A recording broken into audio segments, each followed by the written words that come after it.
Hi, my name is Sylvia. I'm passionate about languages, English in particular. Welcome to my world of English.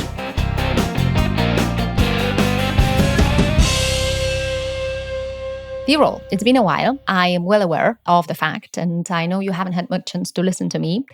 We are coming back to the old format, the format that you know very well. I mean, I will be talking to you solo today, but the last two podcasts, they were recorded as interviews. And yes, we're going to deliver interviews as well. But today I'm bringing to you a subject that is very close to my heart. And in my opinion, it is very close to your heart and to you in terms of usability. So you know the idea of the podcast. Whatever subject I bring here, it is a subject that is supposed to enrich you. That is a subject that is supposed to make it easier for you to study languages. Of course, there is the other shade of it. So you have a chance to get to know me a little bit better. And I'm really happy about that.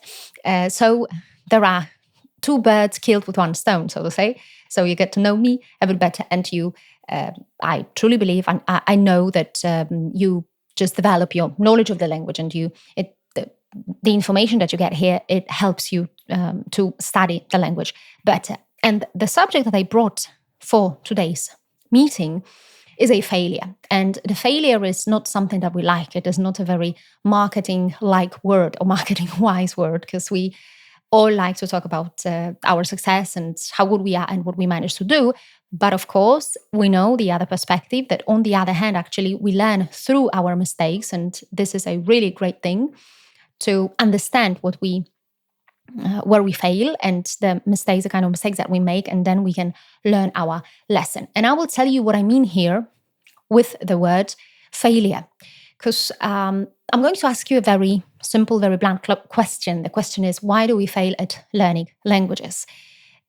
You know that the subjects, the discussions that I bring in here, they are first-hand knowledge. I mean, I want to share with you whatever I experienced in my class. I want to share with you this 15 years of experience and all the situations that I've been in, all the lessons, lectures, all the students that I have experienced. And I want to present to you this common denominator, so to say, meaning that I see some very common mistakes or I see some trouble that gets repeated. And of course, I want to tell you that we can win that over. We can survive. You don't have to struggle so much. And you know this philosophy, you know my philosophy, that language, I mean English in this respect, is something you can learn. You just have to know how to do it. So I will help you not to make the same mistakes again. And many people still fail at studying languages. English is one of them. And I would like to look today at all the mistakes that we make, or all the fallacies that are there, misunderstandings in terms of the way we feel or we think about the language. Because some time ago, a while back, I talked to you, I presented some material about studying the language, so how you should do it, because that's not a knowledge. Without this knowledge, you will never manage to be successful. But we also make mistakes in terms of the way we think about studying or the way we feel. So there is a lot of psychology in our mental attitude. And if we change this attitude, we have a better chance. We stand a better chance of studying and learning, and then of being successful. So actually, the subject of this meeting shouldn't be failure. Maybe it should be also the success, because when you discover all the failures and mistakes that you made, at the end of it all, you will be simply successful. I repeat that on every occasion I can, that learning a language can be fun, learning a language can be effective, and learning a language does not have to be this long and dreadful process, although I hear it from you very often that it is something like that you remember studying English, you didn't see much effect, you got frustrated. So it is like this vicious circle, it just gets repeated. So you have this motivation, then you don't see the effect, the motivation drops, then you feel that you will never do it, then you stop, but the world keeps going and you keep growing at work. but this language is not growing with you. So if the language is not growing, you know that you are lagging behind, right? Because you are leaving some projects. And with these words, these specific words, like you are leaving some projects, you are resigned from something, you are not traveling somewhere, you're not making friends. I know that those of you who are listening to me right now, they will nod their heads. They will say, yes, of course, this is what happens to me. So for instance, I didn't decide to go abroad, or I didn't decide to change my job because of English. And it really shouldn't be like that. I will start. So I will name a couple of mistakes, or I will name a couple of misconceptions that we have about the language. And I will start with regularity. It gets repeated all the time. Yes, that the language likes regularity. And without this regularity, you will never be successful. Or if I can't use the word never because it is a very strong word, I will say you have a little chance of being successful. And in here, I would like to make this comparison. So maybe it will work better for you when I make this comparison to going to the gym. Because studying a language is like going to the gym. And if there is anybody who is this sport enthusiast, if there is anybody who trains, they will tell you that the brain is like any muscle and you have to do it regularly. But I want to make my point here that this word regularly or regularity, it doesn't mean that it has to be actually every day. Of course, the more the better, but we will also look at this information, the more the better. The statement, is it really so?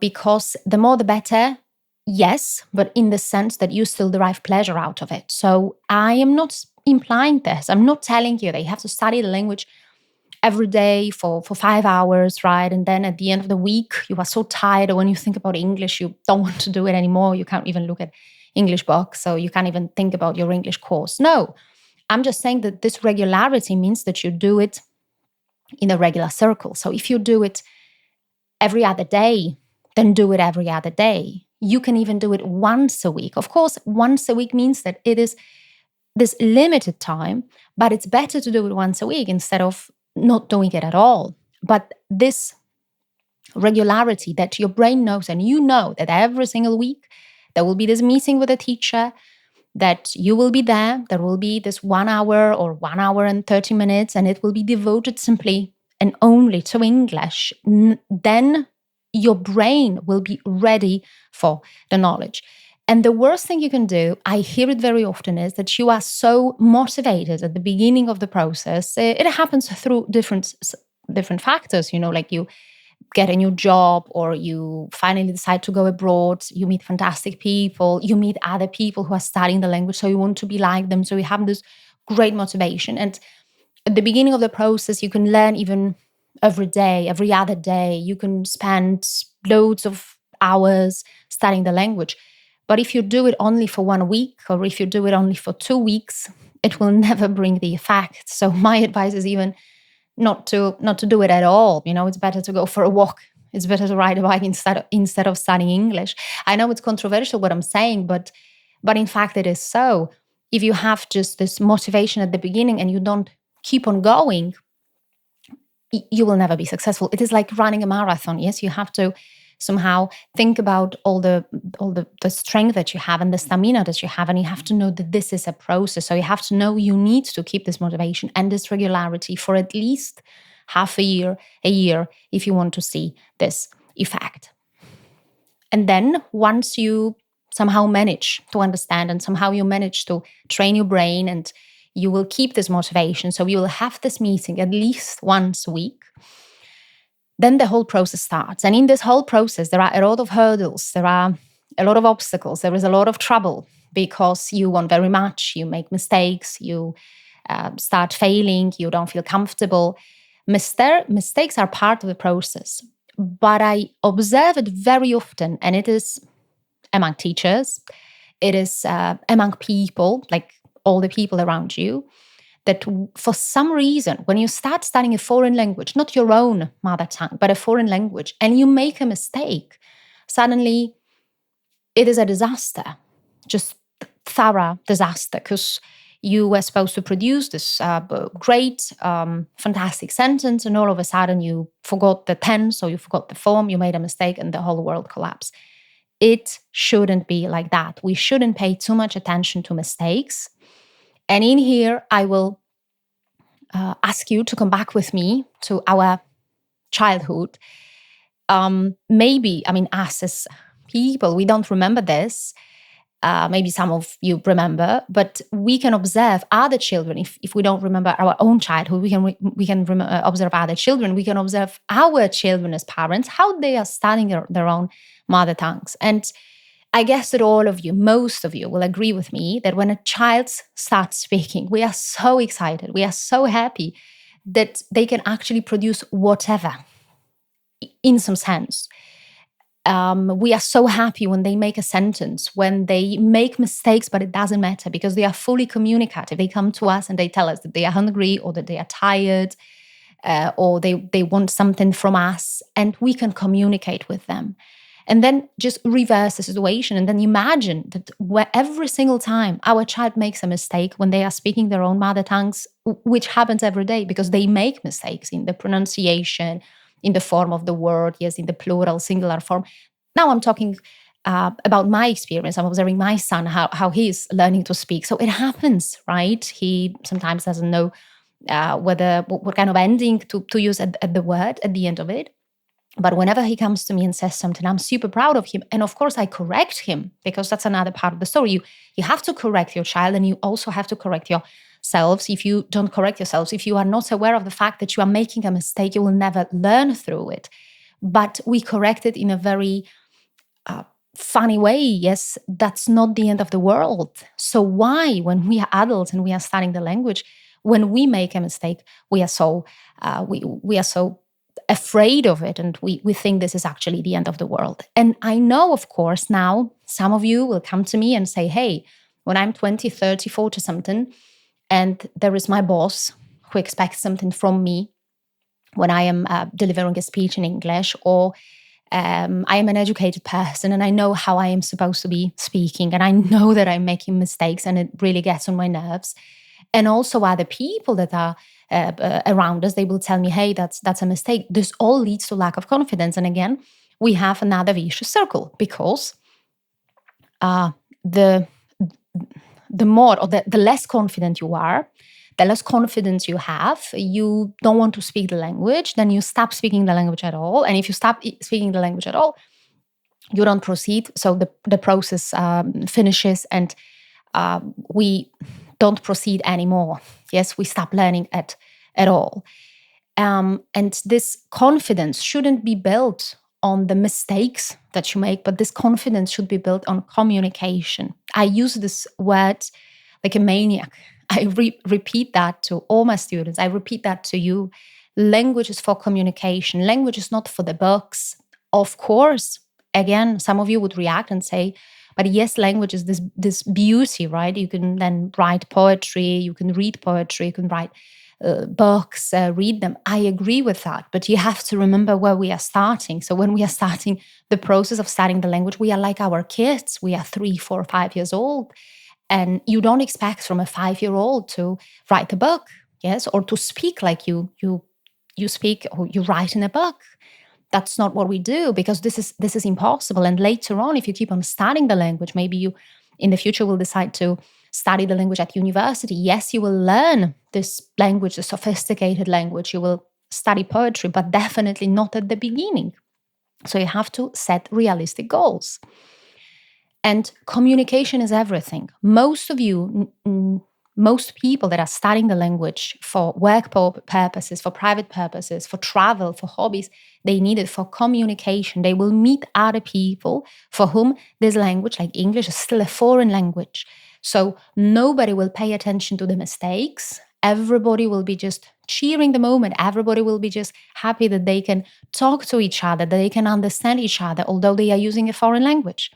So first and foremost, what you should focus on, what you think about when you're studying a language, it is to convey the message, to deliver the message, to tell the people that are around you what you want from them, what is the problem. I mentioned the people, right? Because when communication is there, we don't talk to brick walls, we talk to other people. And of course, these people will react to us, they will react to what we've got for them. And this reaction of the environment is super crucial. And I've got a question for you. Have you ever heard a foreigner speaking your own mother tongue? Yeah, I'm a Polish speaker, so I'm of Polish origin, and I do believe that most of my listeners of the listeners of the World of English podcast, they speak Polish. So have you ever heard any foreigner speaking Polish? I guess we all have heard, and think about the reaction that it produces in us. So most of us are just super pleased. We are super happy because we are listening to somebody who is trying to speak our language. And we even feel very proud of these people. So why, when you are a foreigner, why then when you speak English, you think that other people who are around you will react in a different way? The same reaction is produced when we speak a foreign language. So people who are around us, they are supporting us. They want us to deliver the message. And it can be foreigners, like we Polish, we are talking to Germans, we are talking to the Spaniards, and English is a foreign language for all of us. But the same situation, believes me, happens when we are talking to the British, for instance, or to Americans.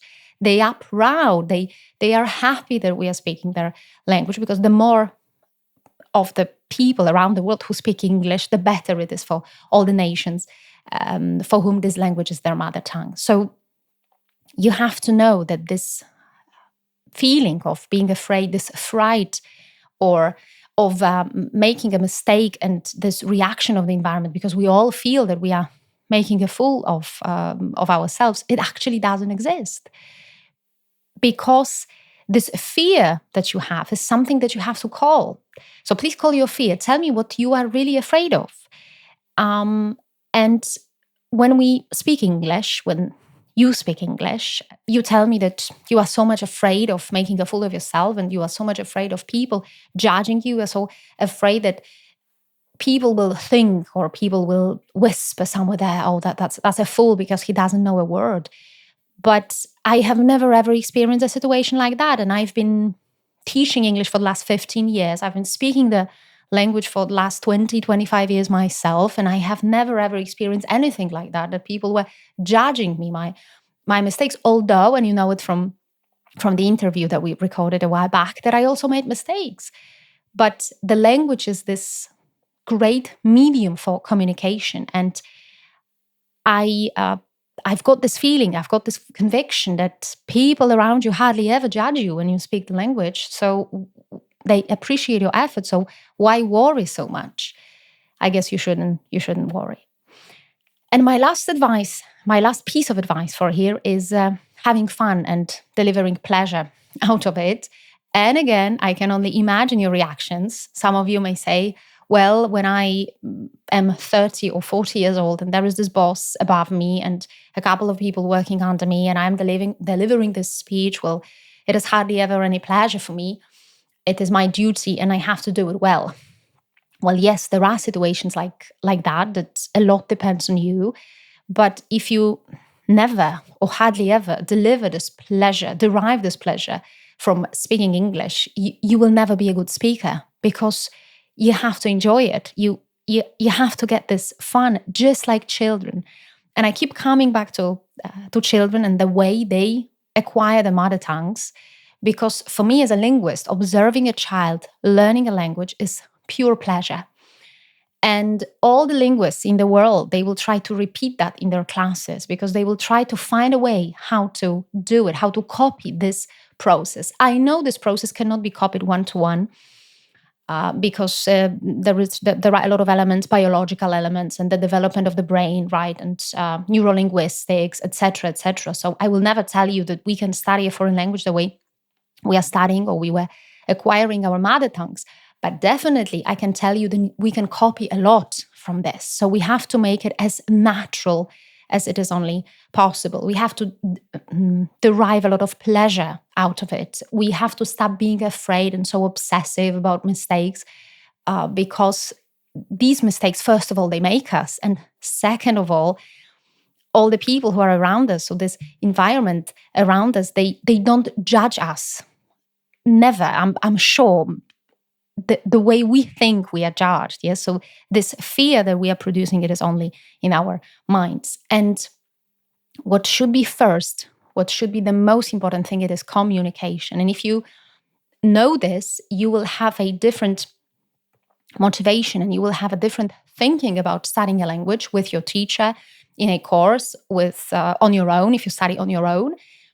That first, your focus should be on producing the language and trying to deliver the message. And the second step is making it perfect, making it great, polishing all the little mistakes. I'm not telling you that you shouldn't polish your mistakes, because I also correct my students and I also tell them, hey, there is a mistake, and they are very grateful, because once again, I think I used that in this presentation, that if you can only learn through your mistakes only if you know that you are making them.